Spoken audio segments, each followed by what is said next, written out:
ഭീകരവാദ പ്രസ്ഥാനത്തിൻ്റെ ഭാഗമായ SDPI നിൽക്കുകയാണ്. ഈ ജമായത്ത് ഇസ്ലാമിയുടെയും SDPയുടെയും സഖ്യകക്ഷിയാണ് ഇപ്പോഴും കോൺഗ്രസ്.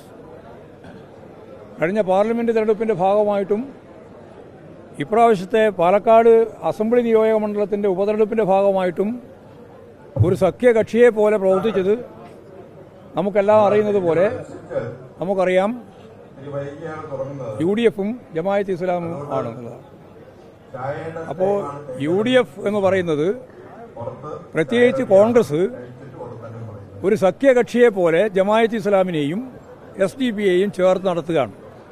ദൂരവ്യാപകമായ രാഷ്ട്രീയ പ്രത്യാഘാതം അത് ഉൽപ്പാദിപ്പിക്കുമെന്ന കാര്യത്തിൽ യാതൊരു സംശയമില്ല.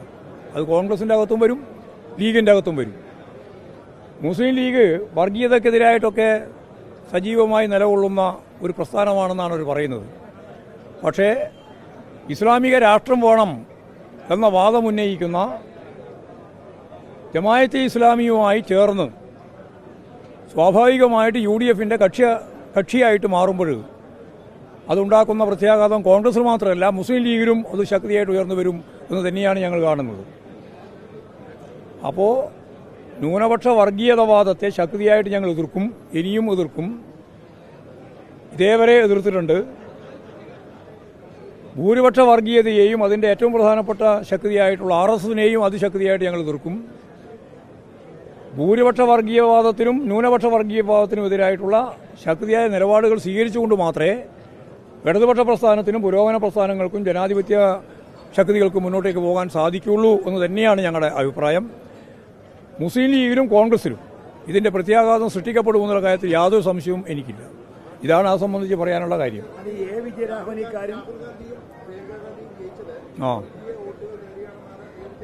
അല്ല, അങ്ങനെയല്ല പറഞ്ഞത്. വിജയരാഘവൻ പറഞ്ഞത് വളരെ കൃത്യമാണ്. കേരളത്തിലെ പാർലമെൻറ്റ് തെരഞ്ഞെടുപ്പിൻ്റെ ഭാഗമായി കോൺഗ്രസിൻ്റെയും അതുപോലെ തന്നെ UDFിൻ്റെയും ജയത്തിൻ്റെ പിന്നിൽ ജമായത്ത് ഇസ്ലാമിൻ്റെയും SDPയുടെയും സഖ്യകക്ഷി എന്ന രീതിയിലുള്ള വോട്ടോടുകൂടിയാണ്. അതിൽ തന്നെയാണ് പാർട്ടി ഉറച്ചു നിൽക്കുന്നത്. അതിൽ ഒരു സംശയവും നിങ്ങൾക്ക് വേണ്ട. ഇല്ലില്ല, ഞാൻ പറഞ്ഞിട്ടില്ല, അന്നും പറഞ്ഞിട്ടില്ല, ഇന്നും പറഞ്ഞിട്ടില്ല. വർഗീയ ശക്തിയെ ആവാതിരിക്കാനാണ് ഞങ്ങൾ ശ്രമിക്കുന്നത്. അവരോട് ഞങ്ങൾ പറയുന്നത് ജമായത്ത് ഇസ്ലാമിയും അതുപോലെ തന്നെ SDPI ഉൾപ്പെടെയുള്ളവരുടെ ഏറ്റവും പ്രധാനപ്പെട്ട വക്താക്കളായിട്ട് ഇപ്പോഴും ലീഗ് സംവിധാനത്തെ മാറ്റാനാണ് അവർ ശ്രമിച്ചുകൊണ്ടിരിക്കുന്നത്.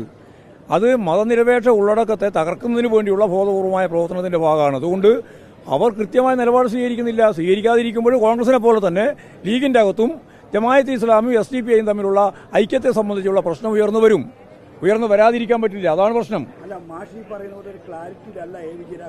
ഇതേ ഞാനീ പറയുന്നത്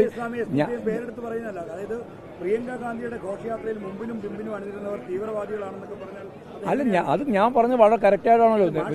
വിജയരാഘവൻ പറഞ്ഞത് തന്നെയാണ്. പാർലമെന്റ് തെരഞ്ഞെടുപ്പ് കഴിഞ്ഞപ്പോൾ ഞങ്ങൾ വളരെ വ്യക്തമായിട്ട് പറഞ്ഞു, ഭൂരിപക്ഷ വർഗീയതയും ന്യൂനപക്ഷ വർഗീയതയും രണ്ടും ഇടതുപക്ഷ ജനാധിപത്യ മുന്നണിക്കെതിരായിട്ട് അതിശക്തിയായിട്ട് പ്രവർത്തിച്ചിട്ടുണ്ട്. ഇപ്പോഴും ആ പ്രവർത്തനം നടത്തിക്കൊണ്ടിരിക്കുകയാണ്. പാലക്കാട് അത് തന്നെയാണ് കണ്ടത്. ന്യൂനപക്ഷങ്ങളോടുള്ള സ്നേഹം ഞങ്ങൾക്ക് എല്ലാ കാലത്തും ഉള്ളതാണ്. ന്യൂനപക്ഷ സ്നേഹം അന്നും ഇന്നും ഉള്ളതാണ്.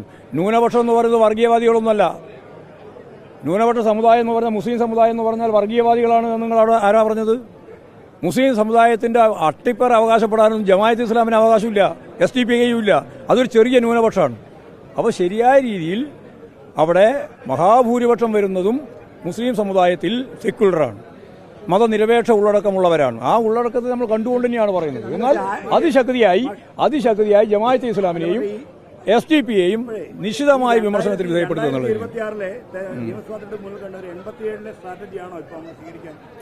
ഞങ്ങളിപ്പോൾ ഒരു സ്ട്രാറ്റജി അതിന്റെ ഭാഗമായിട്ട് ആലോചിച്ചിട്ടില്ല. ഞങ്ങളിപ്പോൾ പറഞ്ഞതെന്താ പറഞ്ഞാൽ ഭൂരിപക്ഷ വർഗീയതയും ന്യൂനപക്ഷ വർഗീയതയും ഈ രണ്ട് വർഗീയതക്കെതിരായിട്ടുള്ള പോരാട്ടത്തിന്റെ ഭാഗമായിട്ട് ഞങ്ങൾ പോകുമ്പോൾ പണ്ട് പറഞ്ഞ പോലെയല്ല, കോൺഗ്രസും ലീഗും ന്യൂനപക്ഷ വർഗീയതയെ സഖ്യകക്ഷിയാക്കി മാറ്റിയിരിക്കുന്നു എന്നുള്ളതാണ് ഏറ്റവും പ്രധാനപ്പെട്ട പ്രശ്നം.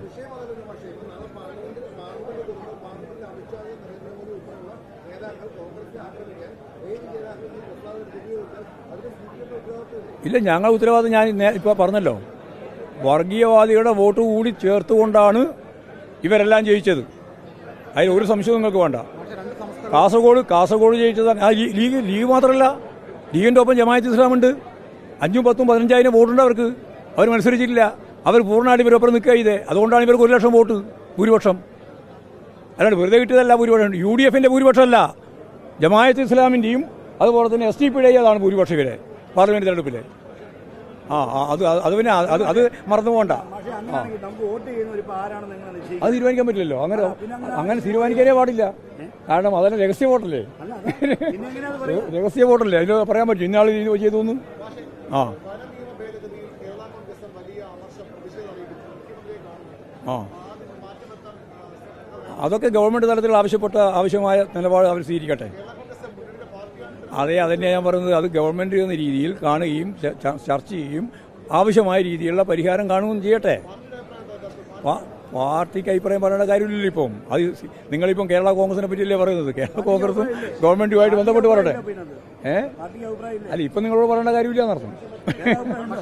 വിജയരാഘവൻ 2 സംസ്ഥ രംഗത്ത് വന്നിട്ടുണ്ട്. സംസ്ഥ 2 വിഭാഗവും വിജയരാഘവൻ രംഗത്ത് വന്നിരിക്കുകയാണ്. അതും ഒരു പ്രശ്നമല്ല. ഞങ്ങൾ നിലപാടെന്താണെന്ന് വ്യക്തമാക്കി. അത് വിജയരാഘവനായാലും MP ഗോവിന്ദനായാലും എല്ലാം കണക്ക് തന്നെയാണ്. ഞങ്ങളുടെ നിലപാട് ജമാഅത്ത് ഇസ്ലാമിയും അതുപോലെ തന്നെ SDPയും UDFന്റെ സഖ്യകക്ഷിയെ പോലെ പ്രവർത്തിച്ചു. പാലക്കാട് ഉപതെരഞ്ഞെടുപ്പിലും പ്രവർത്തിച്ചു, പാർലമെന്റ് തെരഞ്ഞെടുപ്പിലും പ്രവർത്തിച്ചു. അപ്പോൾ അവരുടെ എല്ലാം വോട്ട് വാങ്ങിയിട്ട് തന്നെയാണ് അവർ ജയിച്ചിട്ടുള്ളത് എന്നുള്ള കാര്യത്തിൽ യാതൊരു സംശയമില്ല. കോൺഗ്രസിനകത്ത് അതിൻ്റെ പ്രശ്നം ഉയർന്നു വരുന്നുണ്ട്, ഉറപ്പായിട്ട് വരുമല്ലോ, വരട്ടെ.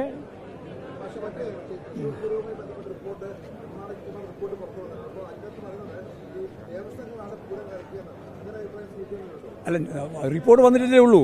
പരിശോധിക്കാം എങ്ങനെയൊക്കെയാണ് ഉള്ളതെന്ന്. അത് പരിശോധിച്ചില്ല, ഞങ്ങൾ പരിശോധിച്ചില്ല. പുറത്ത് വന്നതിനെ പറ്റിയാണ് പറഞ്ഞത്. റിപ്പോർട്ട് കൊടുത്തിട്ട് കാര്യമില്ല, പുറത്ത് വന്നതിനെ പറ്റിയാണ് പറഞ്ഞത്. അല്ല, അകത്ത് വന്നാൽ ഞങ്ങൾക്ക് എങ്ങനെ കിട്ടുക? ഞങ്ങളെന്താ പാർട്ടിക്ക് എങ്ങനെ കിട്ടുക? ഇല്ലില്ല, പാർട്ടി കിട്ടിയില്ല.